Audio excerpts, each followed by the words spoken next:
자, 여러분 안녕하세요. 이제 이번 주부터 본격적으로 지난주에 오리엔테이션 시간에 간단하게 설명을 했지만은 이번 주부터 본격적으로 덴처의 제작 과정, 총이치의 전반적인 이론에 대해서 공부를 하도록 하겠습니다. 자, 우리가 이제 저번 시간에도 이야기했다시피 이 덴처를 하나 만들기 위해서 여러 가지 좀 알아야 될 것들이 많은데요. 어떻게 하면 제가 여러분들이 재미있게 공부를 할 수 있을까? 제 나름대로 고민도 하고 해서 가능하면 어떻게 좀 수업을 재미있도록 한번 해보겠습니다. 여러분들도 이 영상을 온라인 영상을 여러분들은 이제 이 브랜드 러닝을 수업을 하게 되기 때문에 이 온라인 영상으로 출석이 대체됩니다.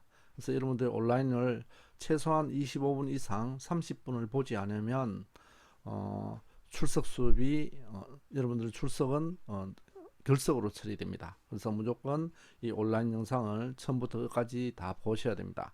그래서 이제 30분을 제가 보통 만들 건데요. 조금 지겨울 수도 있습니다. 그렇지만 영상을 30분 한다는 건 사실 길지만은 이거는 일반적인 여러분들이 유튜브에서 보는 그런 동영상하고는 다른 수업을 하는 동영상입니다. 그래서 조금 길더라도 왜냐하면 이 이론적인 배경과 이론적인 내용들을 이어서 수업을 해야 되기 때문에 제가 10분짜리로 3개를 만들 수도 있고 30분 하나를 만들어도 되는데 여러분들이 10분짜리 3개를 만들면 10분짜리 3개를 다 보셔야 출석이 인정이 되고요. 그래서 교사학습 지원센터와 또 작년에 이 수업을 했던 교수님들한테 이제 문의를 해서 그래도 30분짜리 하나를 만드는 게 학생들 출석률은 더 좋다고 얘기를 들었습니다. 그래서 저도 어차피 수업 내용은 이어져야 되기 때문에 30분짜리로 가능하면 만들도록 하겠습니다. 자, 그래서 이제 오늘부터 폴덴처 수업을 하게 되는데요. 일단 총이치라는 것은 뭐냐? 자, 총이치는 것은 아무도 치아가 하나도 없는 무치아 환자에게 우리가 저작을 위해서 음식을 먹을 수 있는 저작을 위해서 만들어 주는 것입니다. 그래서 상하 치아의 전부 또는 편악에서 전부라는 것은 아래 위에 다 없다는 거고요. 편악이라면은 위에 또는 아래 하나만 있을 때 자연치아가 모두 상실됐을 때 제3대 구치를 제외한 상실된 치아와 그 주위 조직을 인공물로 대처시킨 가철성 보철물의 일종으로 전부상 어치라고도 한다 했는데 가철성 보철물이라는 것은 뺐다 끼웠다 할 수 있다는 것을 가철성이라 합니다. 고정성과 반대되는 개념이죠. 고정성이라는 것은 우리가 세멘트를 이용해서 보철물을 고정을 시켜 놓은 상태고 가철성은 뺐다 끼웠다 하는 것을 가철성이라 합니다. 자, 그러면 이 총이치의 특징은 우리가 아까도 이야기했듯이 고정성 치아 보철물가 있고 가철성 국소치가 있습니다. 아마 여러분들 이제 국소치는 아실 겁니다. 부분치아. 그래서 고정성 치아 보철물은 고정이 확실한 치아에서 치아가 남아있기 때문에 치아에서 유지와 지지를 얻는 보철물을 고정성 보철물. 가철성 국소치는 잔존치, 남아있는 잔존치와 뼈를 덮고 있는 점막에서 유지와 지지를 얻는 보철.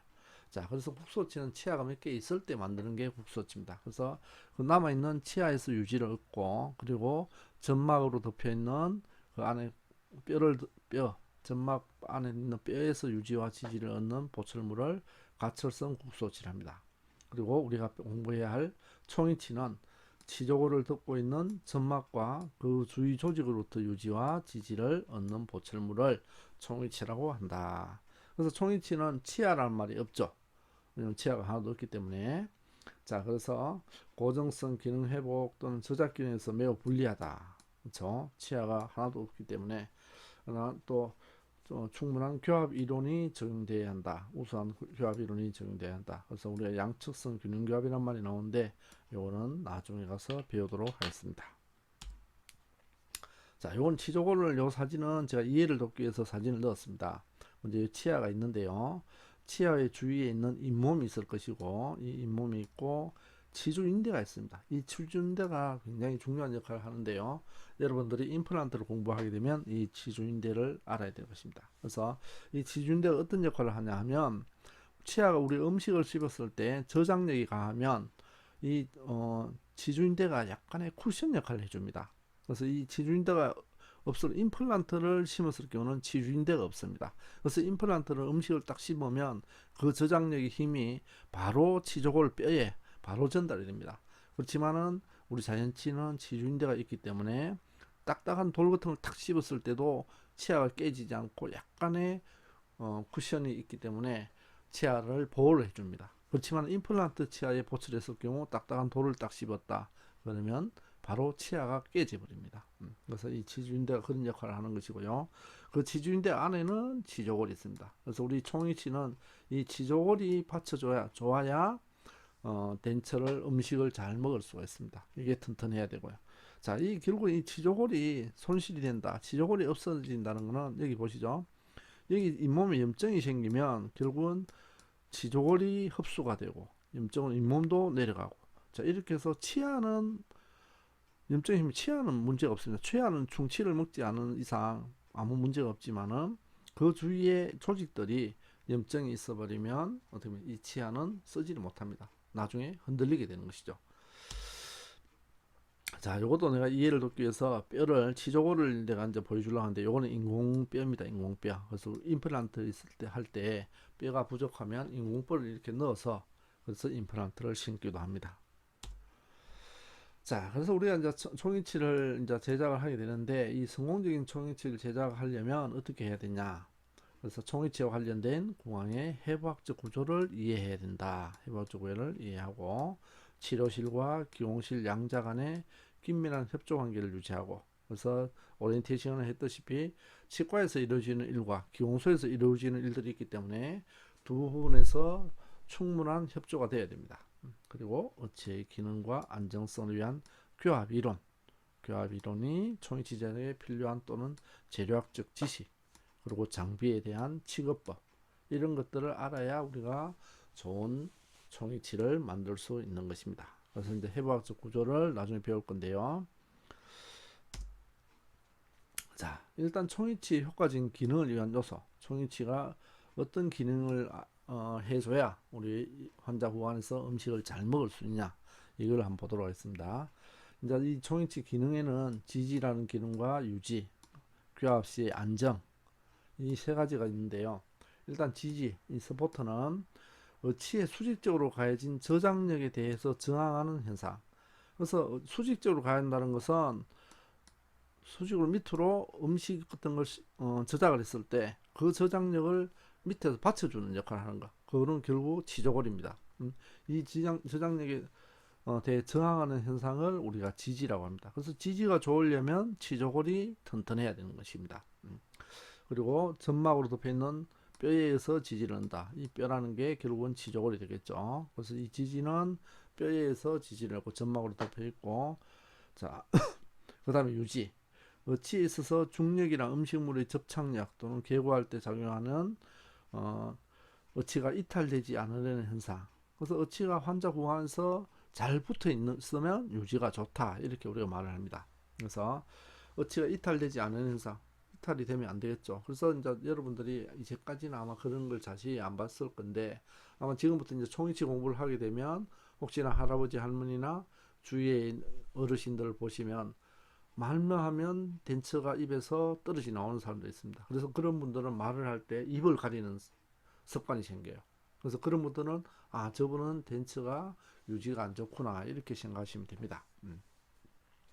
자 그리고 구강 조직과 타액 간에 이루는 물리적인 요소 어치의 주어 있는 근육의 주행과 작용 그리고 치조골의 형태 점막 상태에 따른 해부학적 요소 그리고 교합 등의 이 유지에 영향을 미친다는 겁니다. 그래서 결국은 유지라는 것은 어치가 이탈되지 않는 현상을 우리가 유지라고 합니다.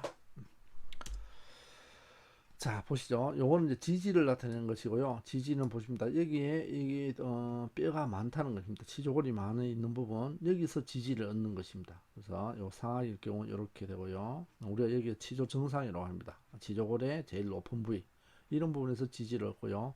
유지는 그렇죠. 이 사진을 보시면 보시죠. 모형이 있고 덴처가 있습니다. 여기다 덴처에다가 우리가 어떤 장치물을 걸어서 저울로서 당겼을 때 이 저울의 힘이 얼마나 세냐에 따라서 유지력이 좋다, 안 좋다를 판단하겠죠. 결국은 모형하고 덴차고가 문제가 아니고 환자의 구강에서 얼마나 힘으로 큰 힘으로 당겼을 때 잘 안 떨어질 때 이게 좋은 덴처입니다. 덴처. 자, 어치에 그러면 유지 요소는 어떤 것들이 있냐? 7가지가 있는데요. 먼저 물리적인 요소로서 응착력 또는 점착력이라고 합니다. 요거는 다른 분자끼리 끌어당기는 물리적인 힘이다. 다른 분자, 즉 타액하고 어치상, 그러니까 어치상과 타액 사이에서 또는 타액과 점막, 타액과 우리 구개면에 있는 이 점막하고 사이에서 나타나는 현상을 응착력이라 한다. 그 두 가지의 물질에서 끌어당기는 힘들을 우리가 응착력 또는 점착력이라 하고요. 요 위에는 이제 다른 분자라고 했지만 이제 응집력이나 접착력은 같은 동일 분자끼리 끌어당기는 물리적인 힘이다. 그래서 어치상과 점막 사이, 자, 어치상과 점막 사이에 침이라는 게 있습니다. 그래서 이 어치상에 붙어 있는 침과 점막에 붙어 있는 침이 같은 분자끼리 끌어당기는 힘, 요걸 우리가 응집력 또는 점착력이라 합니다. 또는 어치의 표면 장력이 크거나 타액의 점성이 높고 타액층이 얇을 경우 응집력은 커진다. 자, 물론 타액 중에서도 점성이 높은 타액이 있고 묽은 타액이 있을 겁니다. 그러면 점성이 높은 타액이 결국은 표면 장력이 커서 응집력이 커진다는 겁니다. 자, 그래서 응착력과 응집력을 받고요. 그래서 다른 분자끼리 또는 같은 분자끼리 끌어당기는 힘.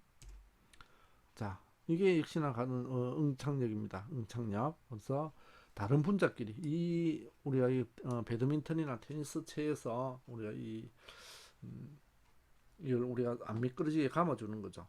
그래서 이게 서로 다른 분자끼리 붙어서 잘 붙어 있는 겁니다. 이걸 우리가 점착력이라고 하고요. 자, 응집력은 같은 분자끼리, 동일 분자끼리. 아까 침과 침이라고 했죠. 구개면에 있는 침하고 어치상에 있는 침하고 같은 분자끼리 끌어당기는 힘을 응집력이라고 그랬습니다. 자, 그 다음에 이제 표면 장력. 표면 장력 여러분들이 아마 대충 아실 겁니다. 자, 액체의 표면에 될 수 있는 표면적을 작게 하려는 힘이 작용한다. 어치상과 구강 조직 사이에 얇고 균일한 타액이 개재되면 서로 떨어지지 않는 힘이 작용한다. 여러분 아마 그 유리판과 유리판 사이에 본드나 접착제를 붙이지 않아도 물만 있어도 어떻게 두 개가 딱 붙죠. 공기가 안 들어가면서 이런 것들이 표면 장력이 되겠는데요. 그래서 우리 어치상하고 구강 조직 사이에 얇고 균일해야 됩니다. 공기가 중간에 있으면 안 되기 때문에 균일한 타액이 개재되어 있으면 서로 떨어지지 않은 힘이 작용한다. 이게 표면 장력이라는 거죠. 그리고 어치상과 점막 사이에 타액이 개재되어 모시간 인력으로도 작용을 하고요. 자, 그래서 모시간 인력은 제가 그림을 보면서 한번 설명하겠습니다. 요게 이제 표면 장력이고요. 표면 장력은 우리가 뭡니까 이게 연꽃이죠. 연잎. 연잎에 물방울이 있지만은 물방울이 떨어지지 않는 이유는 뭡니까? 표면 장력이 그 안에 개재된다는 거죠. 액체 표면에 존재하는 장력이 있어서 물방울이 떨어지지 않는 거라는 것이죠. 자, 요게 이제 모세관 현상인데요. 모세관 현상 보면 여러분 쉽게 이야기해서 종이가 잉크를 빨아들이는 거. 잉크를 한 방울 딱 종이에 떨어뜨리면 어떻습니까?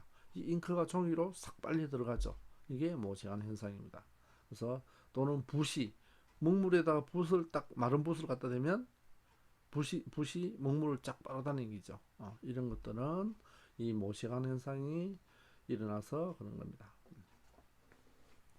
역시 이 큰 그릇에 비크를 넣으면 이 비크 속으로 물이 차고 올라오는 것도 역시나 모시가는 좁은 통로를 따라서 액체가 올라가거나 내려가는 현상을 우리가 모시간 현상이라고 합니다. 그래서 우리 구강 안에도 이런 모시간 현상이 작용을 한다는 겁니다. 그래서 이 모시간 현상을 알아야 되겠다.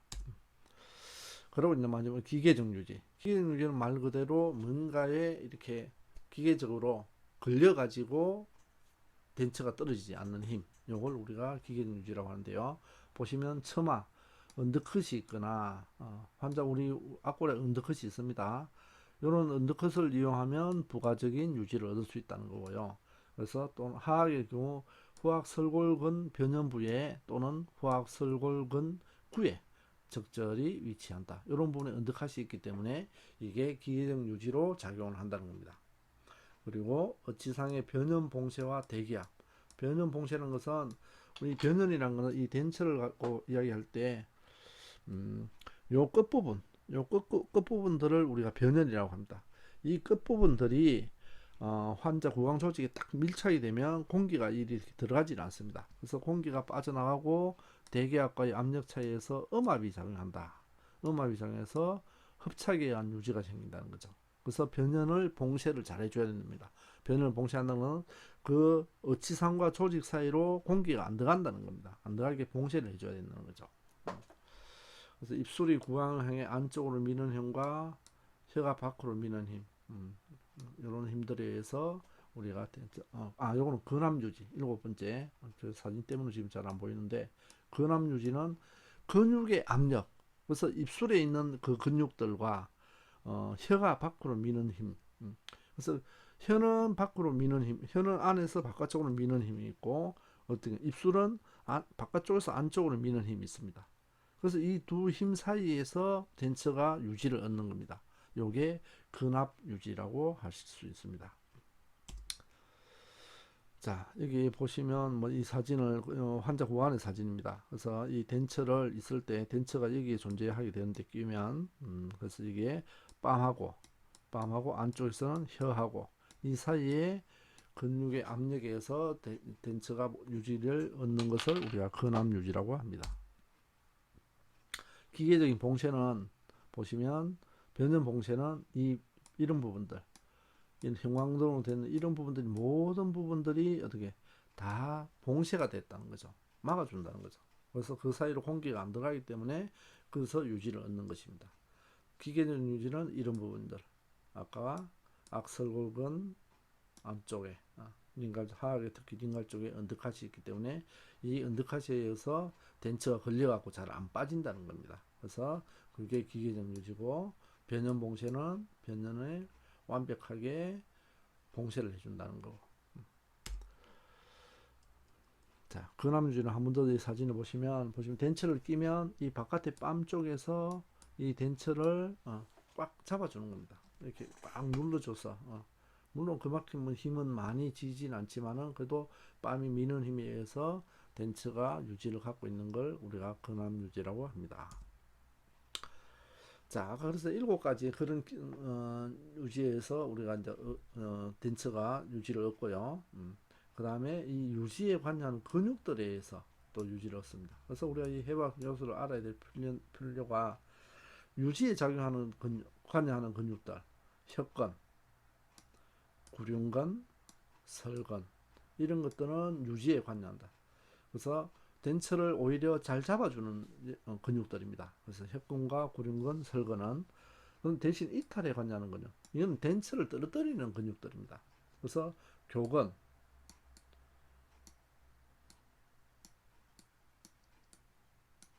그리고 이설골근, 내척익돌근, 악설골근 이런 근육들은 어떻게 덴처를 떨어뜨리는 역할을 하는 겁니다. 그래서 우리가 유지에 관여하는 근육과 이탈에 관여하는 근육을 잘 알아야 덴처를 나중에 만들 때 이탈에 관여하는 근육하고 덴처가 어떻게 안 부딪히도록 만들어줘야 되고 유지에 관여하는 근육들하고는 오히려 다르게 만들어줘야 되고 이렇게 되는 겁니다. 자, 그리고 구륜근과 교근이 있는데요. 이 입술 쪽에 있는 게 구륜근이고 교근은 이쪽에 상하로 이렇게 교근이 작용을 하는 거죠. 이 고견들을 자, 아까 해부학적 유지들이 있었고요. 이제 해부학적 요소들은 교근이 수축하면 하악 어치상 후연부를 밀어내어 어치를 전방으로 이탈시킨다. 수축할 때. 자, 그리고 구강절을 구성하고 있는 이설골근과 악설골근은 구강절을 들어 올려서 하악 어치를 밀어서 이탈시킨다. 그래서 아까 이탈에 관여하는 근육들이 있었고 유지에 관여하는 근육도 있었는데 이 이탈에 관여하는 근육들은 지금 여기와 마찬가지로 이설골근, 악설골근 이런 것들이 하악어치를 밀어서 이탈시킨다는 겁니다. 내측익 돌근도 역시나 수축 시 하악어치를 전방으로 이동시킨다. 자, 그리고 이제 이 지조제의 형태와 점막 성상에 따라서 덴처가 잘 유지가 좋고 안 좋을 수도 있습니다. 그래서 치조제가 어떤 형태를 띠고 있느냐. 자, 어치의 유지는 치조골의 흡수가 적을수록 유리하다. 치조골의 흡수가 적다는 것은 이 뼈들이 살아있다는 겁니다. 뼈가 흡수가 됐다는 것은 낮아졌다는 뜻이고요. 흡수가 적다는 것은 치조골이 산처럼 이렇게 건강한 치조골이 있다는 것입니다.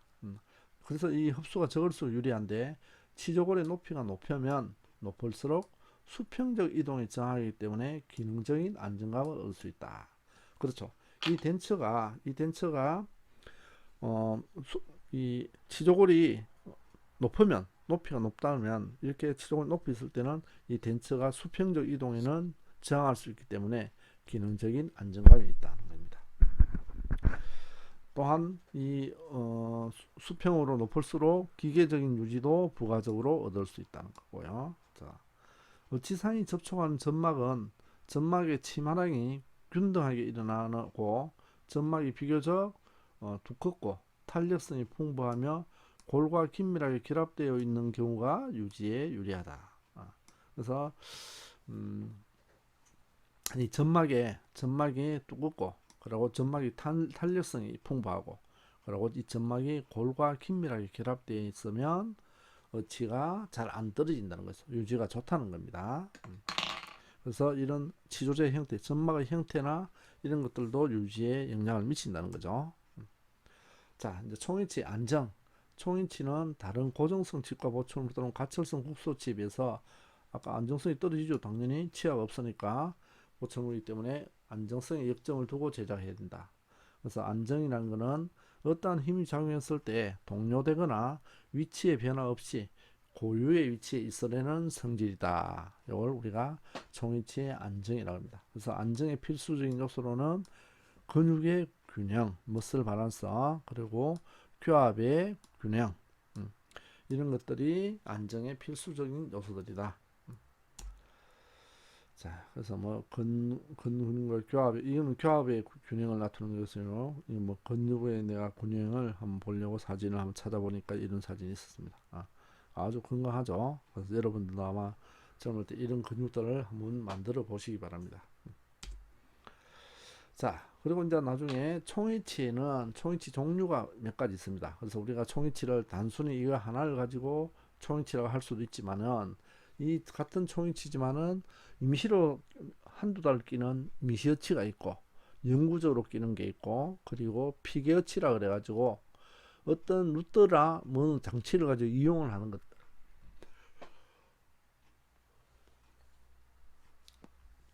그런 게 있고 그리고 이제 메시거치 임플란트를 심어서 어치를 만들 때 이런 것들은 메시거치 여러 가지 그래서 종류가 있습니다. 그래서 잠깐 한번 보겠습니다. 그래서 영구어치, 최종어치 이거는 우리가 이제 한번 만들어서 영구적으로 끼는 거 요걸 우리가 영구어치나 총어치라고 그러고 그리고 임시어치가 있습니다. 임시어치에는 치료어치가 있고 이행어치가 있고 적시어치가 있습니다. 그래서 아마 뒤에 각각이 나올 건데요. 자, 이런 것들은 다 요 세 가지는 임시어치라고 보시면 되고요. 그 다음에 피계어치가 있습니다. 피계어치는 치아의 루트나 이런 장치물 그런 쪽에 장치를 달아서 하는 것들. 그래서 쉽게 구분하려고 하면 이 덴처 속에 뭔가 유지 장치가 있는 것들을 우리가 피계어치라고 합니다. 그리고 메시거치는 말 그대로 임플란트입니다. 임플란트를 고정성 보철물의 임플란트를 사용하기도 하지만은 임플란트 한 2개 정도를 심어서 덴처를 하기도 합니다. 그러면 유지력이 굉장히 좋아요. 그래서 이런 것들을 우리가 메시거치라고 합니다. 그리고 복제어치는 말 그대로 어치가 있는 것을 그대로 복제를 해놨다는 거고요. 그리고 시저거치라는 게 있습니다. 납어치. 요거는 왁스로 만드는 덴처. 그래서 우리가 말 그대로 왁스로 치아 배열을 해서 환자 구간에 가져갈 때 그걸 우리가 시저거치 또는 납어치라고 합니다. 그래서 이 시저거치와 납어치 상태에서 가능하면 환자 구간에 끼워보고 그 다음에 별 문제가 없으면 우리가 만들어주면 됩니다. 그리고 이제 적시어치가 있는데요. 요거는 임시어치입니다. 자, 영구어치, 최종어치는 아까 이야기했죠. 우리가 완전히 치유한 상태에서 무취약제가 완전히 치유한 상태에 영구적으로 사용을 목적으로 제작하는 어치를 영구어치라고 또는 최종어치로 한다. 자, 임시어치는 이행어치, 과도어치가 있는데 치료어치가 있습니다. 자, 이행어치는 치아가 상실될 때마다 기존의 어치에 추가 결손부의 인공치와 어치 상부를 추가하여 최종적으로 모든 치아가 상실되면 임시 총이치가 된다 해놨습니다. 자, 내가 가철성 국소치를 꼈어요. 그럼 치아가 몇 개 남아 있었습니다. 근데 이 치아가 나중에 빠져버렸어요. 그러면 또 새로 총이치를 해야 되냐? 물론 그렇게 할 수도 있겠지만은 그러면 비용이 많이 드는 겁니다. 그래서 국소치를 껐는데 국소치 끼고 뭐 6개월 있다가 치아가 빠져버렸다. 그러면 그때 총이치를 또 비싼 국소치 값을 이제까지 비싼 돈을 내고 국소치를 만들어 꼈는데 6개월 만에 또 총이치를 새로 만들어야 되냐? 이럴 때 어떻게 합니까? 그 치아 빠진 자리에다가 인공치와 어치상으로 우리가 연장을 해서 그래서 임시 총이치를 만들어 준다는 겁니다. 그게 이제 이행어치 또는 과도어치고요. 치료어치는 어치를 처음 장착하는 환자에게 구강 내에서 어치의 존재에 대해 점차적으로 익숙해지도록 하기 위해서 구역질도 나고 타액도 가다 분비가 되고 맛도 잘 모르고 그리고 약간의 통증도 있고 이런 어치를 꼈을 때 이런 현상들이 나타납니다. 그래서 사전에 그런 것들을 환자가 적응하기 위해서 만들어서 끼는 것들을 치료어치라고 합니다. 치료어치. 그리고 적시어치. 적시어치는 자, 환자가 치아가 흔들려서 발치를 하고 총이치를 해야 됩니다. 이럴 때 발치를 하고 다시 처음부터 인상을 뜨고 총이치를 만들면 제작 시간이 너무 긴 동안에 그 기간 동안에 환자는 어떻습니까? 치아가 없는 상태로 살아야 돼요. 못 먹고. 자, 이럴 때 어떻게 하냐? 치아가 있을 때 인상을 떠가지고 요걸 어떻게 몰석고 모형에서 치아를 잘라내고 치아를 나중에 발치하고 가상해서 치아를 잘라내고 풀덴처를 만드는 것입니다. 자, 그러면 환자가 내원을 했을 때 다음번에 내원할 때 바로 발치를 하고 바로 이 어치를 끼워줄 수 있는 겁니다. 그래서 그렇게 하는 게 적시어치라고 합니다. 그래서 이거 적시어치도 나중에 뒤에 나오기 때문에 상세히 그때 가서 한번 배우도록 하겠습니다. 자, 피개어치는 제가 아까 이야기했습니다. 피개어치. 뭔가 치근을 이용해서 치근 위에다가 우리가 아타치먼트를 달아가지고 거기서 유지를 얻는 것을 피개어치라고 합니다. 그래서 피개어치는 어치 속에 보면 이런 유지장치들이 들어있습니다. 그래서 이런 것들은 무조건 피개어치구나 이렇게 생각하시면 됩니다. 메시어치는 말 그대로 임플란트를 2개 정도 심어서 어치를 만드는 겁니다. 물론 어치를 하기 싫은 사람들은 임플란트를 몇 개입니까? 14개를 심으면 되겠죠. 14개를. 근데 아무리 돈이 많아도 임플란트를 심을 수 없는 악골이 있습니다. 뼈가 없으면, 뼈가 높이가 안 나오면 아무리 내가 돈이 많아도 임플란트를 심을 수가 없어요. 자, 이럴 때 또는 환자가 또 비용이 부담된다. 임플란트를 10개, 14개씩 심으면 엄청난 돈이 나오겠죠. 몇 천만 원 정도 나옵니다. 그래서 이럴 때, 자, 유지는 좋게 해서 음식을 먹고 싶고, 이럴 때는 임플란트를 한 2개 정도만 심어서 덴처를 만들어서 사용하도록 합니다. 이게 메시어치입니다. 복제어치는 말 그대로 똑같은 걸 하나 더 복제하는 걸 복제어치라고 하고요. 아까 시저어치 얘기했죠. 시저어치 또는 납어치. 이거는 왁스입니다. 왁스. 지금 이게 왁스 상태입니다. 내진이 아니고. 그래서 최종 어치를 완성하기 전에 기초상의 치아 배열과 왁스로 최형성을 한 임시 형태의 어치다. 요게 시저어치라고 할 수 있습니다. 자, 그래서 이제 어치의 종류에 대해서 우리가 좀 잠깐 한번 살펴봤고요. 마지막으로 총이치 구조. 총이치는 어떻게 구성되어 있나? 여기 보시면 자, 인공치가 있고요. 어치상이 있습니다. 딱 2가지입니다. 인공치와 어치상. 자, 보시면 인공치가 있고 밑에는 다 어치상들이고. 자, 우리가 이제 어치 부분적인 각 부분적인 명칭이 있는데요. 인공치는 여러분이 쉽게 아실 겁니다. 인공치가 있고 어치상. 아까 이 레진으로 된 부분은 어치상이라 그러고 그리고 C번 점막면. 자, 전망면은 어디입니까? 안쪽인 면을, 요 안쪽의 면을 전망면이라 합니다. 전망면. 그래서 지금 이 사각 덴처인데 보시면 이 안쪽 10번은 이 안쪽을 가리키는 걸 우리가 전망면이라고 합니다. 그리고 연마면은 이 바깥 부분, 우리가 연마를 하는 부분을 연마면이라고 합니다. 연마면. 그리고 뭐 순청면, 설청면 이런 건 다 아실 거고, 협청면, 구개면, 어치상련. 자, 어치상련은 여러분들 처음 들어보실 건데 2번을 한번 볼까요? 역시나 이 어치의 끝부분을 이야기합니다. 자, 제가 들고 있는 이 덴처의 끝부분, 이걸 어치상련이라고 합니다.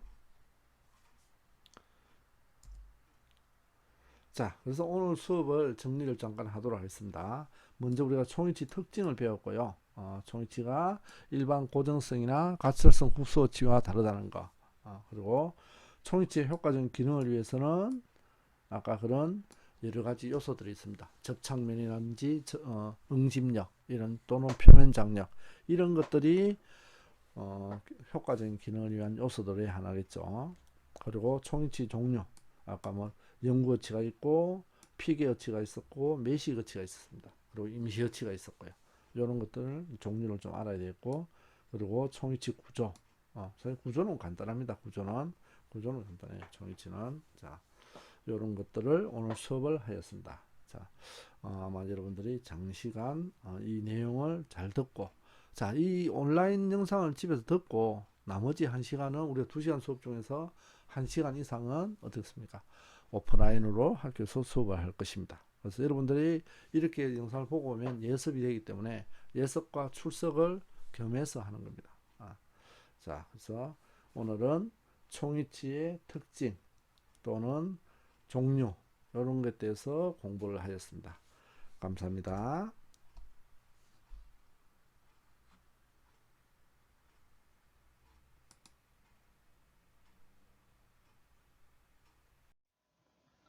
네, 지금부터 영상 문제를 한번 풀어보시기 바랍니다. 문제는 4문제 정도 뒀는데요.